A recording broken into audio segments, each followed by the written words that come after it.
Allô? Salut. Salut, c'est bon? Il y a le son. S'il y a un son, faites-moi signe, s'il vous plaît.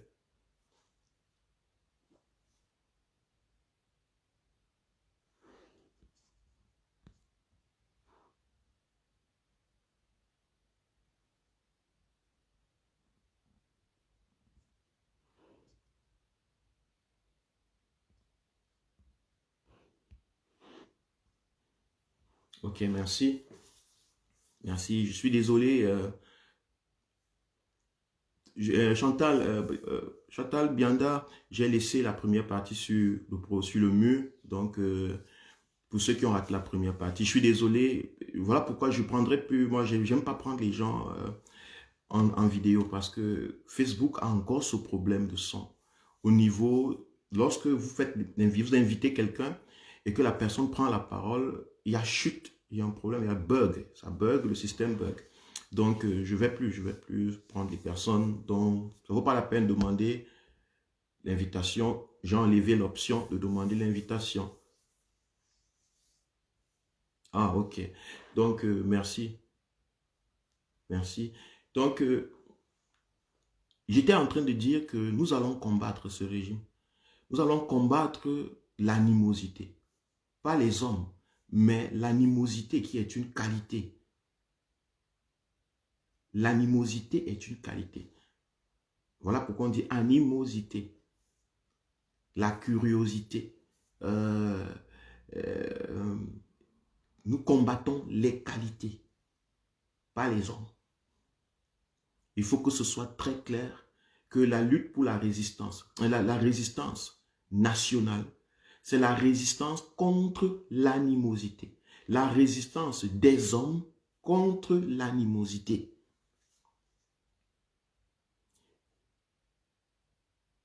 Les femmes qui ont donc marché nues, à Yaoundé, elles sont l'expression de l'état animal dans lequel se trouve le Cameroun. La gérance, la gouvernance a créé une atmosphère où les êtres humains sont obligés de se comporter comme à l'état nature. Ça ne devrait pas nous gêner. Il n'y a rien dans la nudité. Tout le monde est nu. Pas parce que vous portez des caleçons. Machin. Tout le monde a des fesses. Tout le monde a un sexe. Tout le monde en a.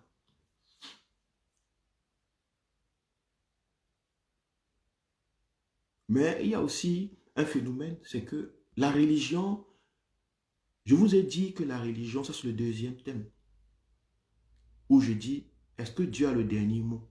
Dieu a-t-il le dernier mot? C'était la question du thème. Ce qui pousse les gens à trop pointer le fait qu'elles sont nues et trouver un problème, beaucoup de femmes ont honte de leur nudité. Beaucoup de femmes ne se trouvent pas belles. Elles n'aiment pas leurs fesses, elles n'aiment pas leurs cuisses, elles ont des bourrelets, des graisses, des gros ventres, des petites fesses, des petits seins.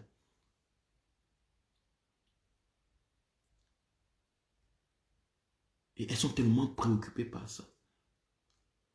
Lorsque une autre femme montre ses fesses, ses seins, ses bourrelets, ses fesses plates, ses seins qui sont tombés et tout, en fait, ce qu'elle voit lui rappelle elle.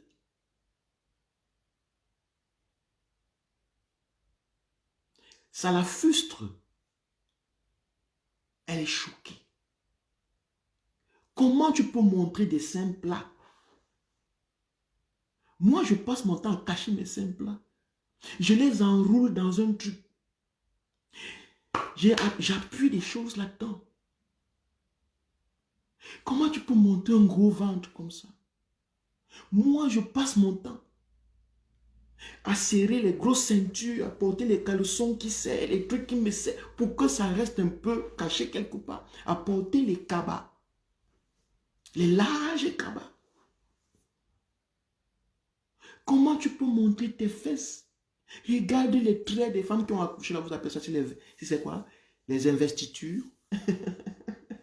ou les vergitudes, les investitudes. Donc, comment? Comment tu peux montrer les traits, les gars, les cuisses, comment c'est cassé, cassé. Il y a même les froisser la vieille femme. Comment tu peux montrer? Parce que moi, quand je regarde ça au miroir, je ne passe même plus devant le miroir dans ma maison.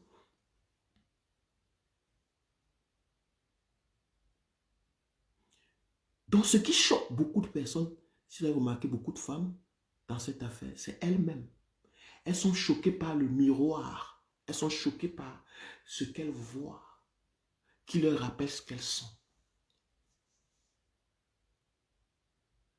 Elles sont laides, noires, elles ont les fesses noires, les cuisses noires.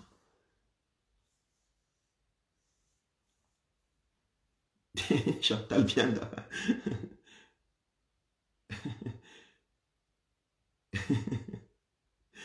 Elles sont laides, elles sont noires, elles ne sont pas brunes, elles ne sont pas belles, elles ne sont pas ceci. Donc, elles ne combattent pas ces femmes parce que ce qu'elles ont fait, elles ont compris ce que ces femmes font. Elles combattent cette façon de faire parce que cette façon de faire leur rappelle inconsciemment quelque chose qu'elles rejettent d'elles-mêmes. Elles rejettent leur nudité. Elles rejettent leur sexualité. Elles rejettent leur humanité. Ces femmes leur montrent jusqu'où va le courage. Ces femmes leur disent qu'elles s'en foutent de leur beauté physique. Elles s'en foutent de leur laideur physique. Que le problème du Cameroun est plus important que nos beautés, nos formes. Que quand les gens sont emprisonnés, à quoi sert la beauté? À quoi sert la beauté d'une femme dont le mari est en prison? À quoi sert la beauté d'une femme dont le mari est en prison?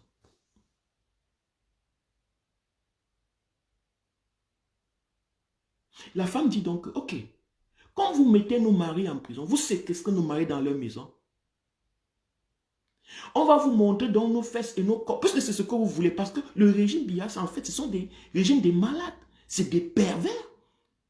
Ils mettent les hommes en prison pour rester avec les femmes et faire d'elles des bordels.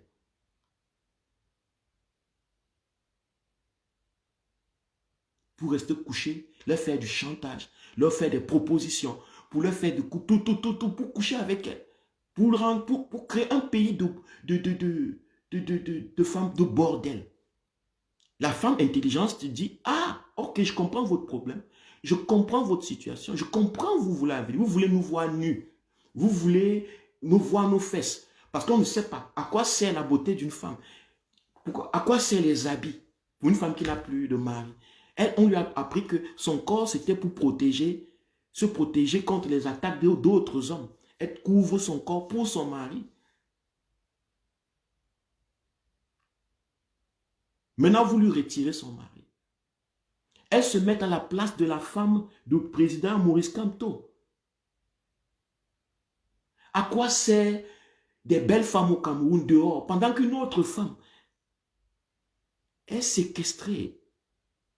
Elle ne peut pas venir aussi dehors, se balader avec nous, manger avec nous, dans les bars, danser avec nous, dans les fêtes, dans les mariages. Ça sert à quoi d'être belle dehors?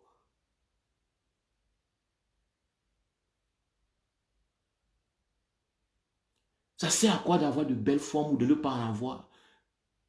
Puisque les raisons même pourquoi on regarde même souvent nos corps, nos belles formes, nos beaux corps, nos laides formes, nos laids corps, c'est parce qu'on a quelque chose qu'on défend.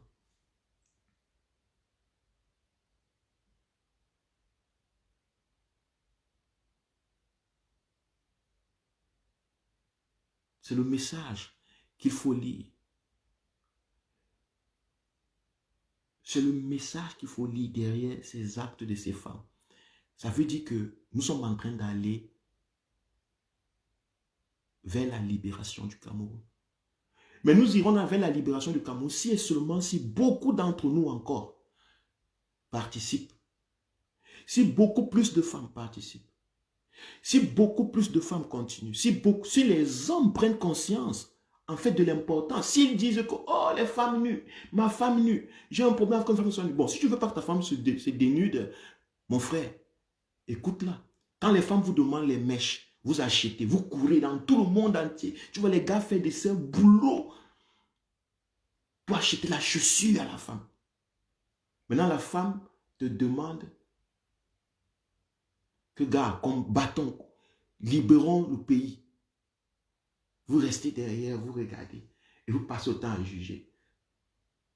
Ah, la nudité, ce n'est pas bien. Non, ce n'est pas la seule façon. Ce n'est pas la seule façon. Ce n'est pas la seule façon qu'on peut combattre. Il y a plusieurs façons. Les gens préfèrent que ces femmes prennent les armes. Les gens seront d'accord si vous prenez les armes et vous tuez les gens dans Yaoundé, dans Douala. Ils comprendront que c'est ça la révolution. Ils comprendront que c'est vraiment ça la lutte, la résistance. Voilà! Lorsqu'on propose des solutions pacifiques, les gens vont vous proposer ce solution. Non! L'âme, prenez... Non, et on ne peut pas changer ce pays dans la paix. Il suffit qu'une femme se déshabille et le Cameroun perd la paix. Et personne ne voit que c'est un acte pacifique. Bonjour, Rose. Personne ne voit en cet acte un acte pacifique de résistance. Les Camerounais sont tellement malades que je vous assure que si on vous dit maintenant qu'il y a un groupe de Camerounais qui sont entrés dans Yaoundé, de femmes camerounaises qui sont entrées dans Yaoundé avec des hommes habillés en habits militaires, elles ont des armes, ils sont en train de tirer sur le billet, les gens vont applaudir. Tirer sur des enfants, les résistants, des militaires, les gens. Wow, voilà la résistance. Voilà la révolution. Voilà.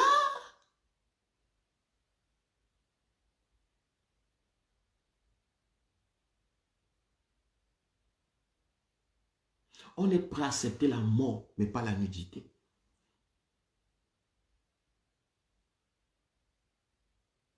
On est prêt à accepter la mort, mais pas la nudité. On est prêt à accepter le crime, mais pas la nudité. On est prêt à condamner ces femmes, mais à laisser le criminel, le système criminel injuste du régime Biya. Non. Certaines personnes qui sont dans l'opposition seront d'accord avec le régime à ce moment. Au moins sur ce point, ils seront d'accord que ces femmes, non, elles ont... Pourquoi? La nudité, la nudité.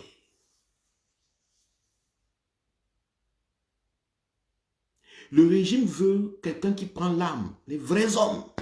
Le régime veut quelqu'un qui ils ont cotisé l'argent.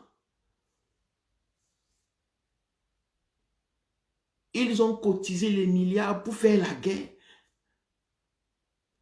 Et vous venez avec les femmes nues. Vous voulez déstabiliser mentalement. Qu'est-ce qu'ils vont faire avec tout ça? Quand ils voient les femmes nues comme ça, là, vous allez voir un militaire commence à bander. Vous le provoquez pourquoi? Il y a des gens qui vont voir comme ça, le zizi se lève. Des gens qui voient les folles, malades mentales, folles dans les villes et ils s'excitent. Il y a des gens qui à Yaoundé, à Lix, on nous voit des folles. Seigneur, pardonne-moi, j'ai péché par omission, Seigneur, omission. En fait, ce n'est pas moi qui ai péché. C'est la femme là qui passait sans caleçon, Seigneur, sans caleçon. J'ai bandé, Seigneur. Aïe. Pourtant, elle est folle, hein? Elle est folle. Tout le monde, non, pas ta nudité, ne montrez pas, non. Si vous montrez la nudité comme ça, là, on risque ne même plus. Vous avez vu que c'était l'une des marches improvisées qui a été accompagnée. Ça veut dire qu'on n'a pas eu résistance des policiers. J'ai vu des vidéos. Les policiers n'ont pas résisté. Il y a eu, mais c'était une marche qui était vraiment accompagnée. La marche la plus pacifique qu'il y ait eu au Cameroun, c'était la marche de ces femmes-là. C'est peut-être ainsi que si nous voulons si nous voulons faire tomber ce régime rapidement, si nous voulons que les gens commencent à respecter l'opposition, peut-être qu'il faut qu'on marche nous tous, que tout le monde marche nu, que les femmes marchent dans les rues de Yaoundé, que les prochaines marches soient faites torse nu, les seins dehors, les fesses dehors, les caleçons dehors. Parce que là, même le militaire se contrôle. Même le policier tape chapeau que, hey, ballon marche. Parce que je peux t'arrêter comme ça, je me frôle à toi, c'est parti. Je ne sais pas me compte. Moi-même, je ne suis pas maître de mon intelligence. Je peux faire ça comme ça, là, ça part. Je ne sais plus, demain, je regrette que j'ai couché avec une femme du MSC. Que j'ai un enfant avec...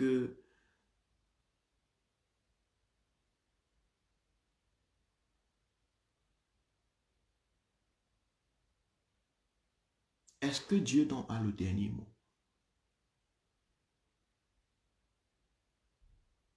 Dieu ne peut pas avoir le dernier mot.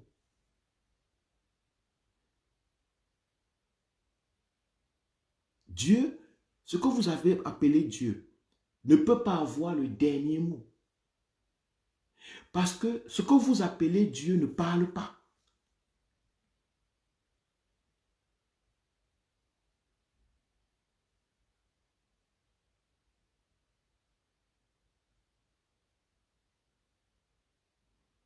Ce que vous appelez Dieu ne parle pas. Dieu ne peut pas avoir un dernier mot. Parce que pour avoir un dernier mot, il faut que la personne ou la chose parle. Est-ce qu'un enfant peut avoir le dernier mot?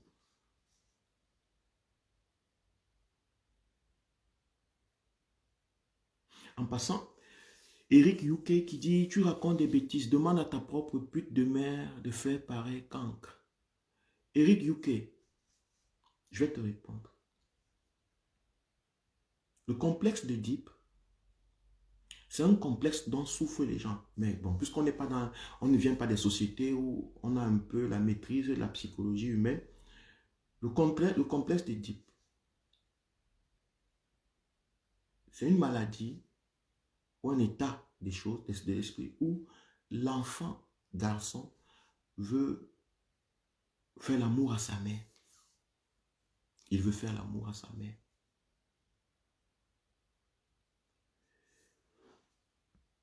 Mais pour pouvoir faire l'amour à sa mère, il faut qu'il dénature sa mère. Qu'il lui donne un nom de quelque chose qui est facile. Pute. Tu vois un peu. Tu veux faire l'amour à ta maman, alors tu appelles ma maman une pute. C'est la seule façon pour toi d'être tranquille avec cette idée que, aïe,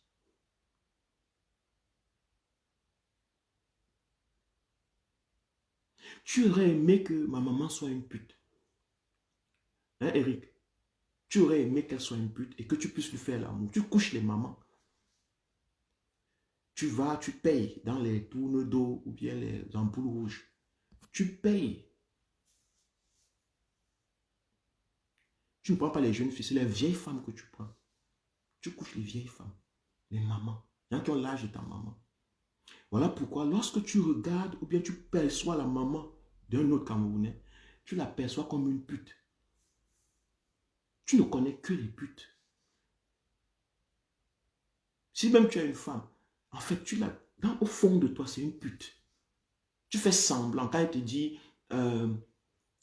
oh Yannick, Yannick, je t'aime, tu sais, je suis Eric, pardon. Là qu'elle dit Eric, j'ai confiance en toi, je suis fidèle, vraiment, je suis toujours fidèle. Tu trembles. Au fond, tu dis, tais-toi, pute. Je sais que tu es une pute. Lorsque tu vois une femme, c'est une pute. Si tu vois une femme nue, c'est une pute. Puisque les femmes que tu as vues nues, tu n'as jamais vu ta mère, propre mère nue. Donc, toute femme que tu as vue nue, c'était une pute. Ta première copine était une pute. Les autres femmes qui marchent dans la rue que tu as vues nues étaient une pute. Et tu n'as que tourné vers les femmes qui sont nues. Les folles, je ne sais pas quoi. C'était des putes. Quand tu entres avec une femme dans ta chambre, si elle va se laver, quand elle revient, tu dis, oh la pute. Pour toi, la nudité est connectée directement. La nudité d'un être humain est connectée directement à l'acte sexuel, à son activité sexuelle. Hein, Eric? Ça va aller. Le truc, c'est que la lutte, la résistance que nous menons pour la libération du Cameroun, j'ai dit, notre combat, c'est transformer le Camerounais, le retirer de l'animosité. Nous nous combattons contre l'animosité, la stupidité. Et nous allons faire un travail, peu importe ce que vous pensez. Et on le fait par amour et avec beaucoup d'amour aussi. Le combat pour la libération du Cameroun, qui est patronné par le président Louis Maurice Kamto, c'est ce travail. Nous attirons des gens malades comme vous et puis nous les soignons, nous les éduquons, nous leur montrons leurs faiblesses, nous leur montrons les points faibles, pourquoi ils ne sont pas émergents, pourquoi leur vie ne donne pas. Tu n'es pas né pour coucher les putes. Non. Tu n'es pas né pour voir une femme comme étant une pute. Non. Et ce n'est pas parce que tu n'as pas encore vu ta mère déshabillée qu'elle n'est pas forcément une pute. Non. Tu es né pour beaucoup de choses de plus grandes que simplement la nudité, coucher avec les putes. Tu es digne, tu es un homme digne, tu peux piloter un avion, tu peux devenir un grand musicien, un grand chanteur, tu peux devenir un grand pianiste, un grand guitariste, tu peux devenir un grand homme politique, tu peux devenir le président de la République. Mais tu ne peux que le devenir, toutes ces choses-là, si tu ne vois plus une femme comme une pute. Si tu ne regardes plus la nudité comme étant une activité sexuelle.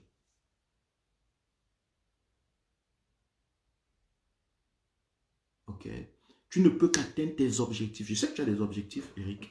Je sais que tu as beaucoup d'objectifs manqués même. D'ailleurs, nous sommes des humains, ça nous arrive tous. Donc, je te parle en tant qu'ami. Tu ne peux qu'atteindre. Si tu veux te rattraper, il n'est jamais trop tard. Atteindre tes objectifs dans la vie. Si tu te bats pour des causes plus grandes. Si tu te bats pour les putes.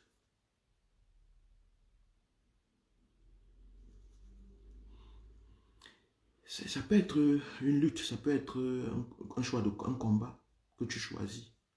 Mais tu ne pourras jamais respecter la femme. Même ta propre mère. Merci. Donc,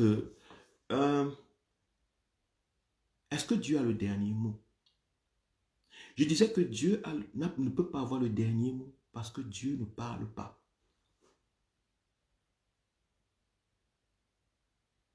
C'est les hommes qui prononcent les mots qui ont les premiers ou les derniers. Si Dieu existe, s'il y a un Dieu dans la vie, il ne peut pas avoir le dernier mot. Il ne peut pas.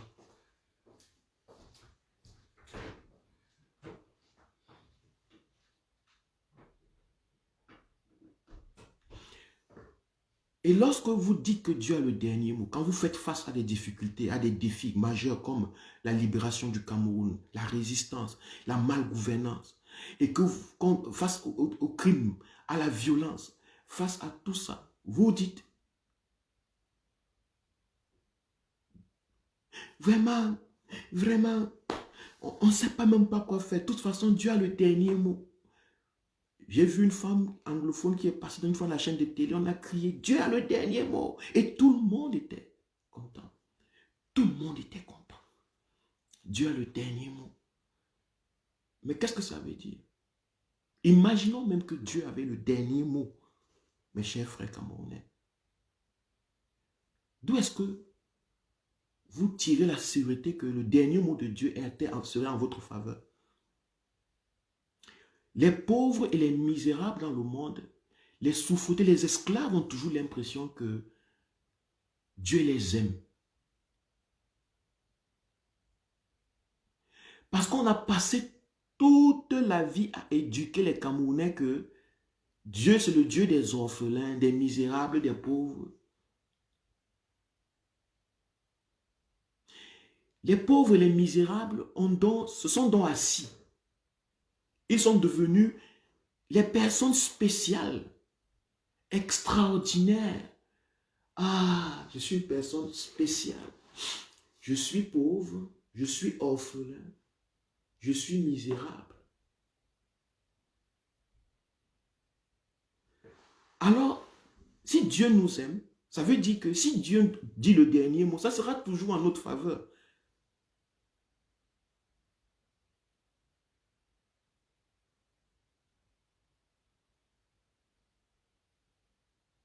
Mais d'où est-ce que vous prenez la sûreté que Dieu, s'il a même le dernier mot, ça sera en votre faveur? Vous l'apprenez de votre conditionnement. Vous l'apprenez de votre conditionnement mental qui est religieux. Je vous ai déjà dit que le problème fondamental au Cameroun, c'est l'éducation religieuse qui a tout structuré, qui a créé le Camerounais que nous sommes. Vous allez voir, Dieu aura le dernier mot. Vous faites face à quelque chose. Au lieu d'agir, au lieu de vous lever, au lieu de faire ce qu'il y a à faire, vous attendez le dernier mot de Dieu. De toute façon, Dieu a le dernier mot. Moi, je dis donc, si Dieu même avait le dernier mot, qu'est-ce qui vous donne l'impression, un seul instant, que ça sera toujours à votre faveur? Dieu peut donner le dernier mot à la faveur du régime Biya. Que ferez-vous? Allez-vous dire non, Dieu, tu es injuste?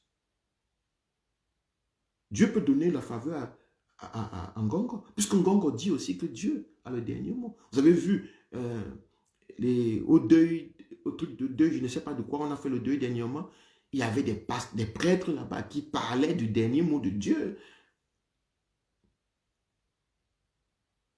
Vous allez dire quoi de ceux-là qui pillent le Cameroun et qui disent que Dieu donne le dernier mot? Tout le monde attend le dernier mot de Dieu. Le régime vous tient parce que même lui attend le dernier mot de Dieu. Et il aime quand vous vous attendez.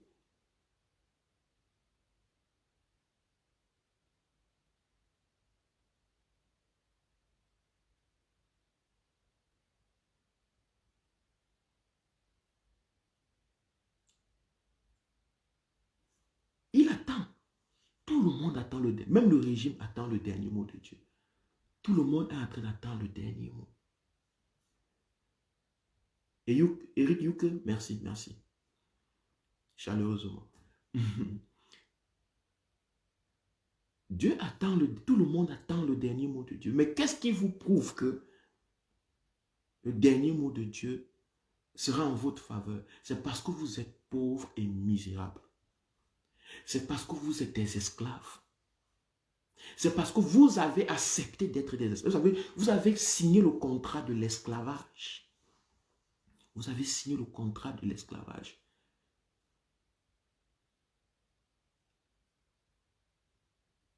Vous avez signé le contrat de l'esclavage. Vous avez dit que, on vous a dit que Dieu est là pour les misérables, les pauvres, les veuves, les orphelins.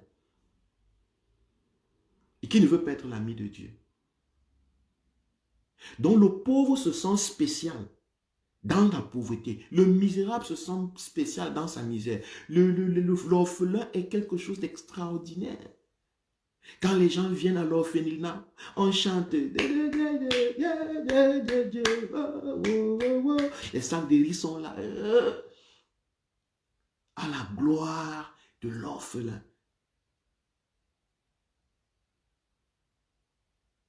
Du pauvre, de la veuve. Je suis quelque chose d'extraordinaire.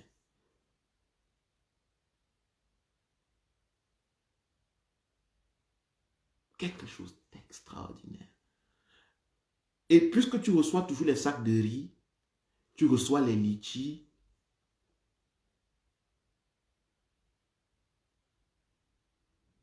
tu reçois les je ne sais pas quoi. Tu vas te battre pourquoi? c'est peut-être le dernier mot de Dieu là. En attendant le dernier mot de Dieu, tu reçois les sacs de riz, tu reçois des aides, des accompagnements. Et tu peux vivre de ça. Jusqu'en attendant le dernier mot de Dieu qui viendra peut-être ou non. Parce que Dieu a le dernier mot. J'ai dit non. Dieu ne parle pas. Donc il ne peut pas dire des mots. Mais on t'a dit que la Bible, c'est la parole de Dieu. On a associé des écrits à une parole. Dans ton cerveau, lorsque quelque chose est écrit, forcément, ça a été parlé.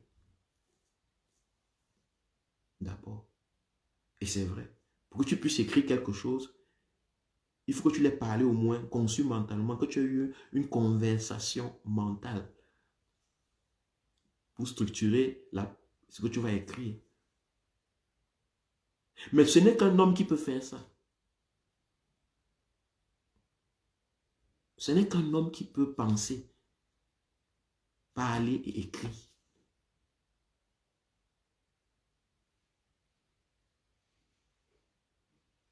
Ce n'est qu'un homme qui peut changer son environnement. Ce n'est qu'un homme qui peut agir. Ce n'est qu'un homme qui peut devenir, faire les choses meilleures dans sa vie, transformer son monde. Il n'y a pas autre chose qui peut le faire. Désolé. Il n'y a pas un Dieu qui est pour les faibles et contre les forts. Parce que s'il existait et qu'il était pour les faibles, je pense que le Cameroun serait un paradis parce qu'il y a trop de faibles là-bas. Les forts sont un petit groupe.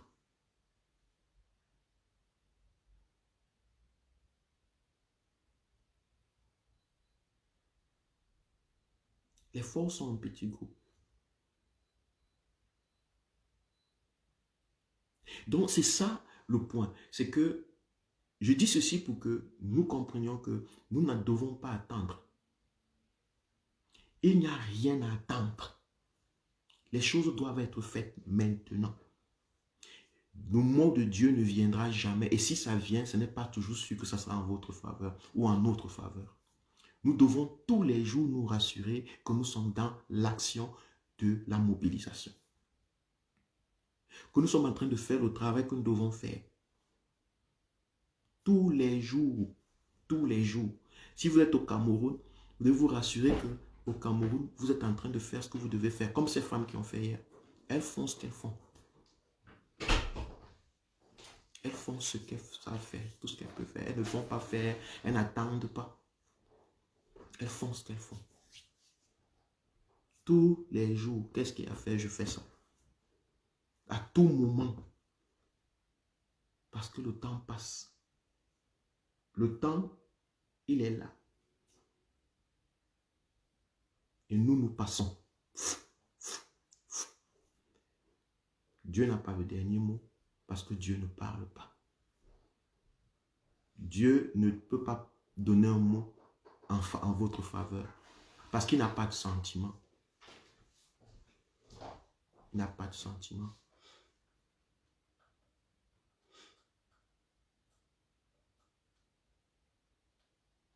Dieu n'a pas de sentiment.